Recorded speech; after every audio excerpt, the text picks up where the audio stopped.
그 입장, 윤석열 대통령은 취임 2주년 기자회견에서 이런 대답을 했습니다. 듣고 이야기 나누시죠. 한 위원장과는 과거에 비해 지금은 다소 소원해진 관계인지 그것도 궁금합니다.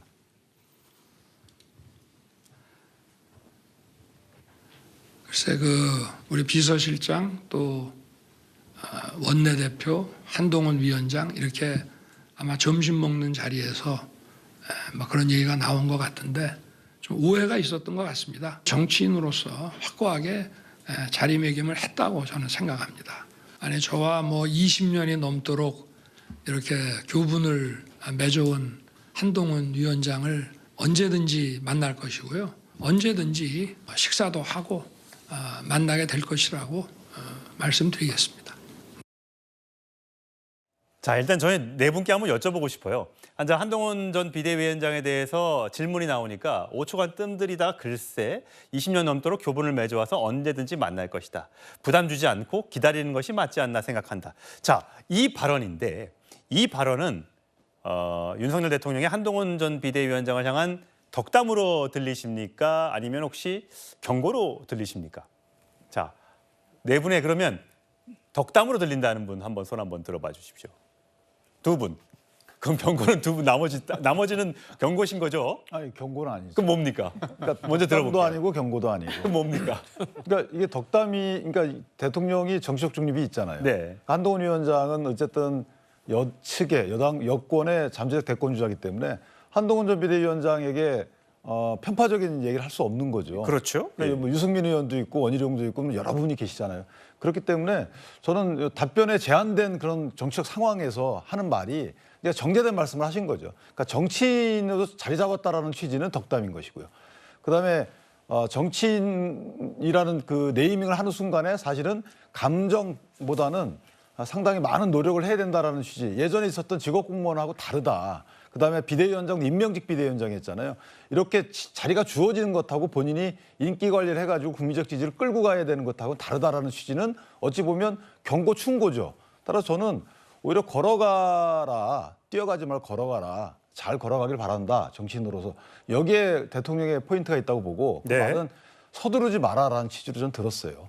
그러니까 정치인이라는 자리가 본인 혼자 다 이렇게 한다고 해서 되는 자리가 아니고 국민적 지지를 바라보고 국민이 따라오면 또 한 걸음 가고 이런 식의 국민과의 일정 거리를 항상 유지해야 되는 자리이기 때문에 먼저 뛰어간다고 해서 국민적 지지가 따라오는 건 아니다. 그러니까 서두르지 말라는 취지의 대통령의 방점이 있지 않았나. 그럼 두 글자로 표현해 주세요.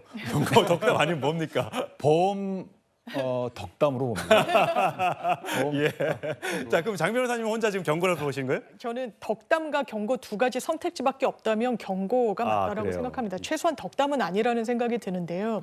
저희가 그냥 일상에서도 우리 언제 한번 만나자라는 건 만나자는 소리로 안 읽힙니다. 지금 한동훈 전 위원장 대통령만 빼고 다 만나고 계시죠. 그런 사실을 대통령이 모르시지 않을 겁니다. 과거에도 눈에 넣어도 아프지 않았을 과거형의 후배였다고 이야기를 하거든요. 그렇다면 지금 총선 직전까지도 의대 정원과 관련해서 내가 직을 내려놓겠다라고 해서 갈등 구면이 있었다는 거 아니겠습니까? 그런 상황에서 대통령이 어떤 그 마음이 완전히 풀리고 정치 후배로서 내가 그 길을 응원한다.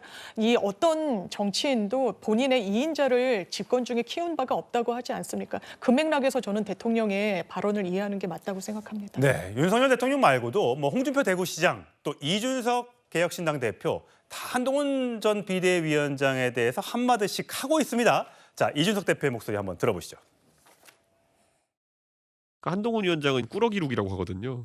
이렇게 우쭐한 약간 그게 트레이드마크가 돼버렸어요 지금. 꾸러기요? 막 나 잘했지 이런 룩으로 이제 막 쳐다보고 이런 꾸러기? 예. 입국담으로 이렇게 나 잘했지 이런 표정이 그런 게 버릇처럼 있어요. 약간 아니 제가 이해가 안 되는 게 뭐냐면 한동훈 위원장이 그런 걸 다 고치고 진짜 훌륭한 대표가 될 자질이 있었으면 왜 그걸 비대위원장 때 안 했냐고요. 중간고사 다 망친 다음에 네. 아무것도 바뀐 거 없이 나 기말고사는 잘할 수 있어 이렇게 근자감이거든요 이거는. 예. 먼저 홍준표 대구시장은 또다시 갑툭튀 나타나 대한민국 혼란스럽게 하면 안 된다는 판단에 따라 한동훈의 잘못과 무능을 SNS를 통해서 알리고 있는 거다라고 홍준표 대구시장이 얘기했고요. 이준석 개혁신당 대표는 조금 전에 목소리에서 들으셨지만 왜 긁어서 꽉 나왔는데 왜 또 그 복권을 긁어야만 하느냐. 입 꾹 다물고 나 잘했지? 라는 표정이 버릇처럼 있다. 중간고사 망친 다음에 기말고사 잘할 수 있다는 근자감이 있다. 자, 김경준 대변인 네. 어떻게 보세요?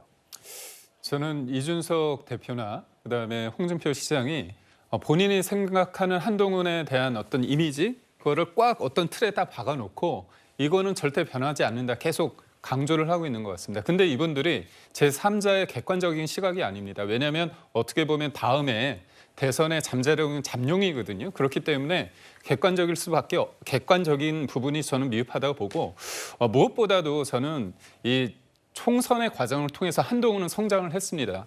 왜냐하면 실패를 통해서 그다음에 실패를 지금 받아들이고 나부터 잘못했다 부족했다는 걸 인정한 상태에서 지금 많은 사람들과 만나면서 그리고 때로는 어떻게 보면 본격적인 등장 전에 자기가 뭔가 내공을 쌓고 있는 과정이 있거든요. 그런데 그런 과정을 다 무시한 상황에서 내가 생각하는 한동훈은 딱 이렇다 이렇게 프레임을 갖고 있는데 저는 어떻게 보면 특히 이준석 대표 같은 경우는 윤석열 대통령에 대한 그런 이미지 사실 처음에 윤석열 대통령과의 관계가 약간 틀어진 분은 단초를 제공했던 것이 일종의 윤핵관 프레임이거든요.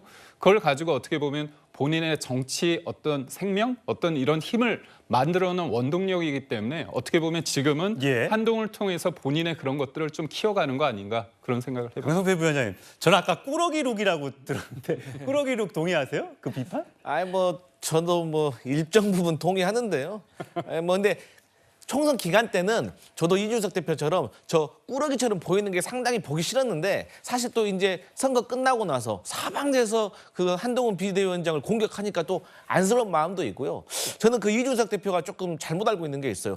본인도 3번 떨어지고 4번째 됐잖아요. 그렇죠. 실패한 다음에 성장하고 다시 당선될 수 있는 것은 누구나 마찬가지고 홍준표 예. 시장도 실패와 성공을 반복해온 사람 아닙니까? 그렇기 때문에 저는 이준석 대표와 홍준표 시장의 공통점이 있습니다. 둘 다 한동훈 전 비대위원장이 질투나는 거예요. 왜? 본인들은 나름대로 이 정글 같은 세상에서 뭐 계속해서 노력하고 자빠지고 이렇게 해서 올라왔는데 한동훈 전 비대위원장은 젊은 시절에 장관 되고 비대위원장 되고 또 선거에도 졌는데 이렇게 해서 사람들이 찾고 있으니까 얼마나 부럽겠습니까? 그리고 홍준표 대구시장도 앞으로의 당대표는 본인의 대권 레이스에 도움이 될 사람이 돼야지 본인하고 반대점에 있는 한동훈 비대위원장이 되는 걸 원치 않을 겁니다. 예. 자, 과연 국민들은 어떻게 생각하실지 정치인들의 생각과 또 국민들의 생각은 좀 다를 수 있으니까 시청자 여러분도 한번 판단해 주시죠.